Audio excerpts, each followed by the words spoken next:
느헤미야 1장 1절에서 5절입니다. 교독하겠습니다. 하가랴의 아들 느헤미야의 말이라.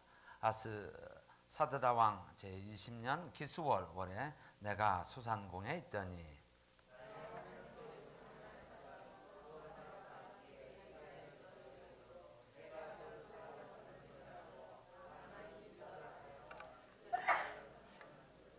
저희가 내게 이르되 사로잡힘을 면하고 남은 자가 그 도에서 큰 환난을 만나고 능욕을 받으며 예루살렘 성은 회파되고 성물들은 소화되었다 하는지라.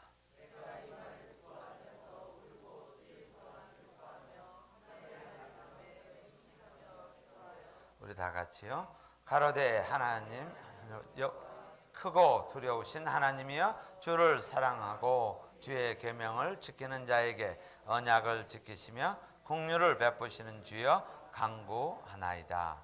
아멘. 제가 광고 하나를 하도록 하겠습니다. 이제 새해부터는 금요, 토요 친교가 없습니다. 금요, 토요 친교가 없습니다. 그동안 지난 1년 동안 참 많은 가정에서 수고를 참 많이 해 주셨습니다. 이제 주일 친교 외에 금요일, 토요일 경우는 특별 새벽기도 마지막 날이라든지 어떤 특별한 날에는 하도록 하겠습니다. 그렇지 않고서는 말씀과 기도로 전념하는 그런 한 해가 되어지고, 또 앞으로 교회가 업그레이드 되어져서 정말 예배에 집중하는 그런 교회가 되도록 여러분 기도해 주시고요. 그동안 다시 한번 수고하신 모든 분들께, 먼 거리에서 이렇게 음식을 해오신 여러분께 다시 한번 감사드립니다. 금요일은 찬양과 말씀 중심으로 하고요. 토요일 날은 친교가 없으니 여러분들 마음껏 기도를 하시고 싶은 분들은 늦게까지 기도하실 수 있는 시간이 되어집니다. 그리 하시고 토요일 날은 부담 없이 기도하실 수 있는 시간 되도록 하겠습니다. 느헤미야를 금요일 날 같이 보도록 하겠습니다. 오늘 말씀은 느헤미야의 첫 번째 기도의 모습입니다. 그가 성전 재건을 위해서, 그리고 그는 이스라엘 백성들의 그 포로 귀환의 그러한 계기를, 동기를 마련한 그 이니셜 스테이지, 처음 그 장면의 모습을 보게 됩니다. 지금부터 약 2500년 전입니다. 여러분 아시다시피 그 페르시아 제국입니다. 약 BC 444년. 이 사람의 느헤미야의 잡 타이틀은 비서실장입니다. 요즘 말로 말하면 비서실장입니다. 유대인 출신으로서 이 정도까지 올라갔으면 참 대단한 사람입니다. 이방 땅에서 포로로 잡혀간 그 후대 사람이 비서실장 정도 되어진다면 대단한 사람이에요. 근데 오늘 말씀 가운데 두 가지 그 단어가 비교되어집니다. 하나는 수산궁이라는, 1절에 보면 내가 수산궁에 있더니 이렇게 나옵니다. 그리고 3절에 가면은 예루살렘 성은, 그래서 예루살렘 성, 수산궁과 예루살렘 성은 회파되었고 성문들은 다 불이 타버렸다. 이런 모습으로 두 가지 모습입니다. 느헤미야의 삶을 통해서 그가 있었던 그 수산궁이라는 것은 그 당시 페르시아 제국에서 가장 아름다운 성이었습니다. 고대 사회의 성이라는 것은 사람들에게, 백성들, 그 성 안에 사는 사람들에게 안전을 제공하고 또한 그 보호, 프로텍션을 의미합니다. 그래서 우리나라도 마찬가지로 성벽을 쌓아놓는 것은 안전과 보호를 상징적으로 나타냅니다. 수산궁에 있었다. 그 당시 가장 강력한 페르시아 제국의 수산궁, 최고의 궁궐에서 사는 자기 자신, 그리고 그가 사람들에게 물어서 예루살렘 성을 보았을 때 그 성은 완전히 자기가 살고 있는 궁에 비해서는 비교할 수 없을 정도로 완전히 디스트로이드 되어져 있는 그런 모습입니다. 나는 하나님의 말씀 가운데 하나님의 영의 세계에 존재하고 또 그것을 누리고 있지만은 이 성 밖을 떠난 그 세상 속에서는 내일도 모르고 어떻게 되어질지 모르는 그 영혼들을 향해서 애달퍼하는 그러한 모습이라고 비교할 수가 있겠습니다. 느헤미야는 자기의 수산궁 편안함을 포기하고 그는 평안을 구하는 사람이었다고 표현할 수가 있습니다. 내가 살고 있는 것이 내가 너무 편하다. 내가 너무 편하다. 편하기 때문에 이렇게 사는 것이 아니라 진정 하나님께서 샬롬을 원하는데 나는 어찌해야 할 것인가? 라는 질문을 던지게 됩니다. 느헤미야의 기도는 오늘 기도하여 4절 마지막에 금식하며 기도하여 그리고 5절에 주여 간구하나이다 라고 기도하는 사람. 이 말씀을 통해서 이제 엔딩까지 가면은 그때까지 가면은 우리가 알 수 있는 것은 느헤미야의 기도는 역사를 히스토리를 바꿔버리는 기도가 되어지는 것을 알 수가 있습니다. 저와 여러분의 기도가 히스토리를 바꿔버리는 기도가 되어지기를 소원합니다. 저와 여러분의 기도가 이 땅을 변화시키며 그리고 주의 명령에 따라 땅 끝까지 변화시키는 그런 놀라운 역사를 변화시키는 기도하는 교회, 기도하는 성도가 되기를 소원합니다. 나의 유익이 아니라 내가 가지고 있는 것이 아니라 하나님께서 과연 원하시는 것이 무엇일까라는 그런 도전을 한번 받고 싶습니다. 자, 오늘 첫 번째 질문은 하나님의 사람 느헤미야의 기도의 시작은 어떻게 되어졌는가? 저와 여러분의 기도의 시작이 어떻게 되어져야 하는가라는 부분입니다.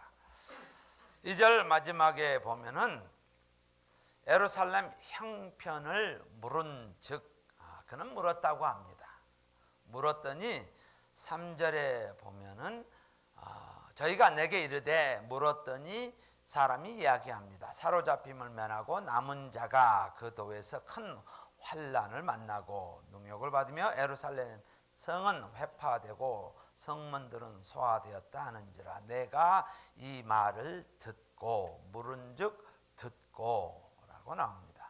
그리고 앉아서 울고 수일 동안 슬퍼하며 하늘의 하나님 앞에 금식하며 기도하여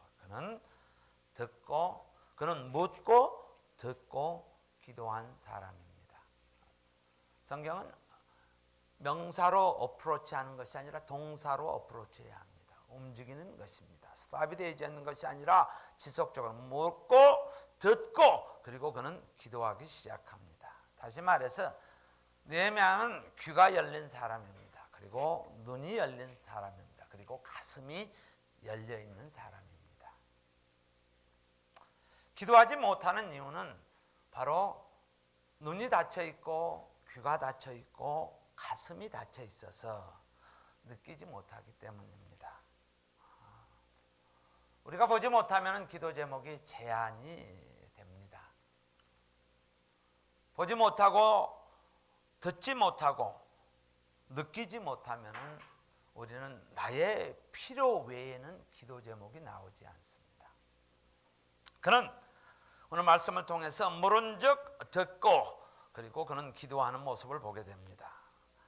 기도 제목을 보면 그 사람의 영성의 얼마나 넓은지를 우리는 알 수가 있습니다.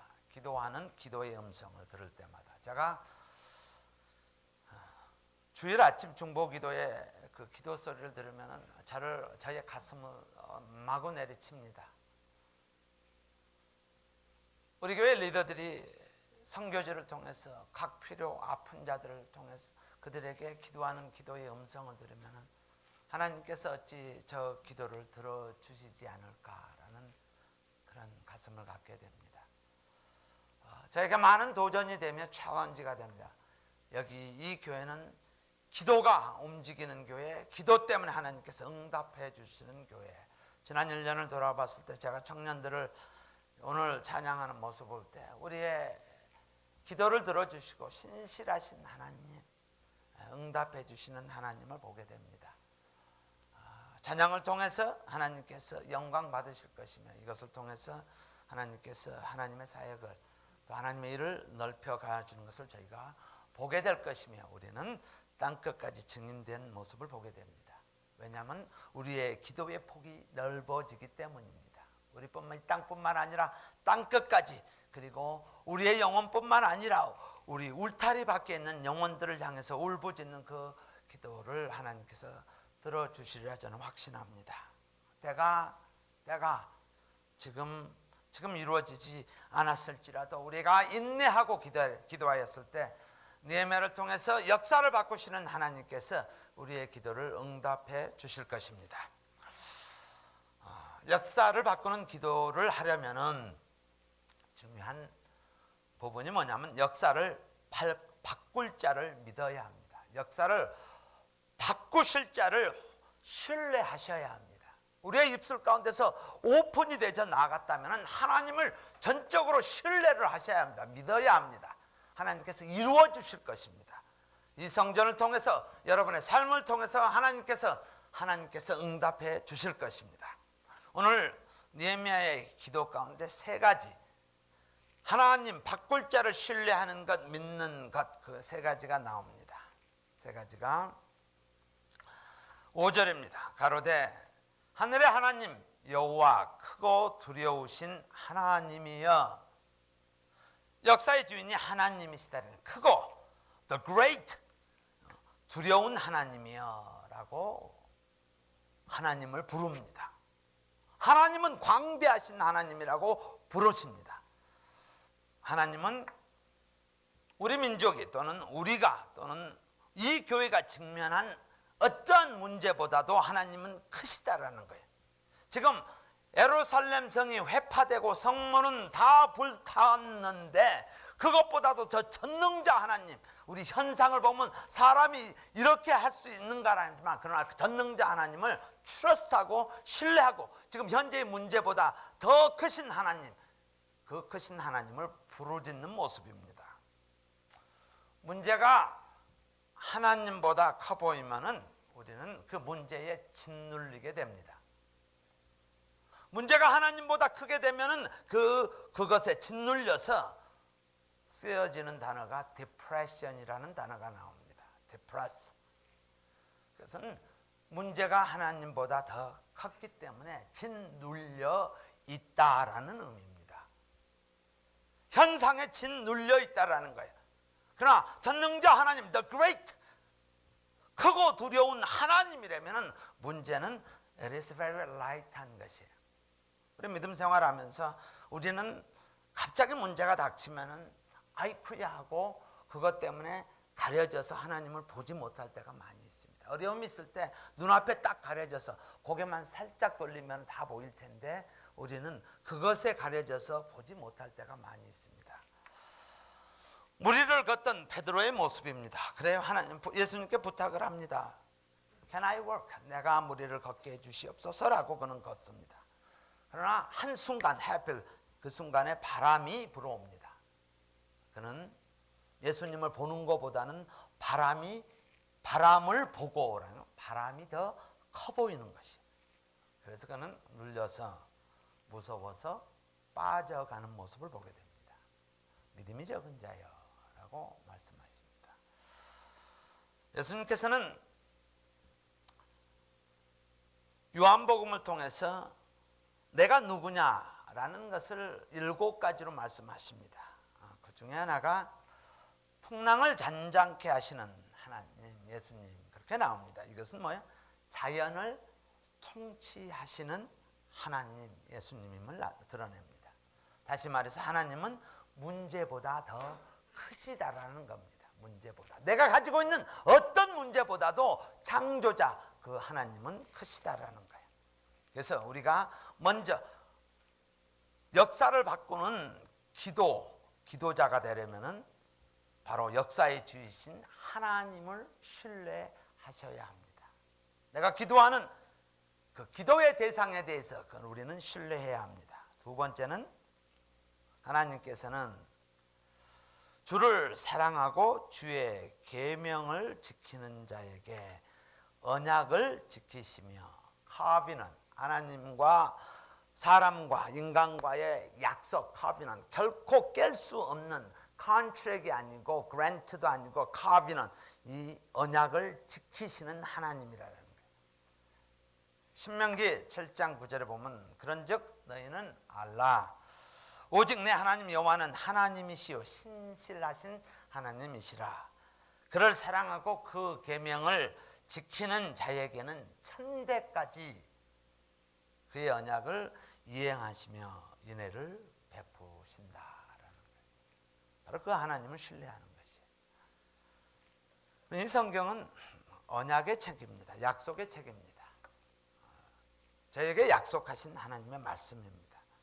하나님에게 You promise me, 말씀을 가지고 You promise me 라고 했을 때 하나님께서는 천대까지, 그를 사랑하고 그 계명을 지키는 자에게는 천대까지 그 언약을 이행하시며 인애를 베푸시는 하나님이십니다. 바로 그 하나님, 약속의 하나님을 우리는 믿어야 합니다.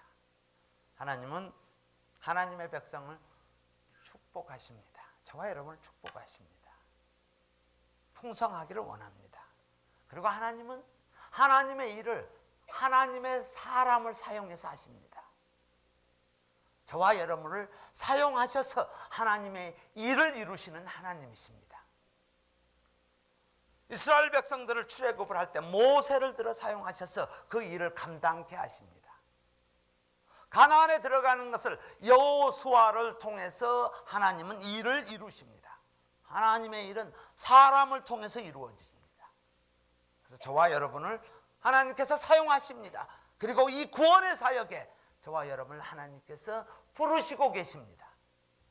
바로 하나님께서 약속하셨기 때문에 너는 땅끝까지 이르러 증인이 되리라라고 하나님께서 우리에게 약속을 해주셔서 그 일을 시행하는, 진행하는 사역의 저희들을 사용하십니다. 세 번째는 긍휼을 베푸시는 주여 기도합니다. 긍휼을 베푸시는 하나님이십니다. 하나님은 첫 번째, 그는 역사의 주인이십니다. 그리고 하나님은 약속을, promise, covenant, 약속을 지키시는 하나님이십니다. 그리고 지금 이 시츄에이션에서 아무것도 남아있지 않는 회파되어지고 모두 불탄 상황에서 하나님은 하나님의 자녀를 긍휼히 여기시는, 긍휼을 베풀어 주시는 하나님이십니다. 구약에서 하나님이 특별히 애정을 갖는 네 부류의 사람이 있습니다. 고아와 과부와 가난한 자와 나그네들입니다. 이들을 해롭게 하지 말라, 이들을 압제하지 말라라고 하나님께서 말씀하십니다. 왜냐? 그것은 하나님의 속성이시기 때문입니다. 긍휼, 약한 자에게 불쌍히 여기는 마음입니다. 어찌할 수 없는 자에게 긍휼히 여겨주는, 불쌍히 여기는 마음입니다. 그래서 긍휼이 풍성하신 하나님. 마치 우리가 바닷가에 가면은요, 우리가 아무리 바켓을 들고 퍼도 바닷물이 줄어들지 않는 모습입니다. 하다못해 트럭을 가지고 가서도 바닷물을 풀지라도 바닷물이 변화되어졌는가? 아닙니다. 풍성하다라는 것은 바닷물과 같은 것을 풍성하다라고 이야기합니다. 조금도 줄어들지 않는 그 모습입니다. 자, 역으로 기도가 없는 것은 위기입니다. 왜냐하면 우리는 영성을 가진 자, 하나님과 커뮤니케이트 할 수 있는 사람들입니다. 부족함이 있습니다. 오병이어처럼 부족함이 있습니다.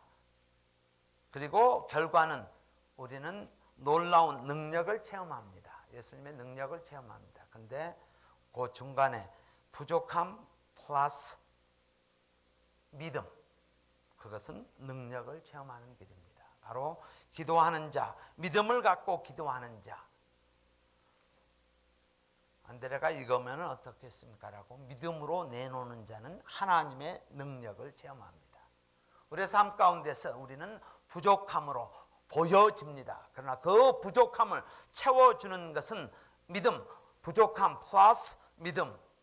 믿음으로 기도하는 자에게 하나님의 능력을 체험하는 것입니다. 마치 혈루병에 걸린 여인이 나의 부족함, 모든 것을 다 허비하고 나을 수 없는 것을 부족함을 느꼈을 때 내가 믿음으로 내가 옷자락만 만져도 내 병이 낫겠다라는 믿음을 가지고 어프로치했을 때 그는 하나님의 능력을, 예수님의 능력을 체험하는 것을 보게 됩니다.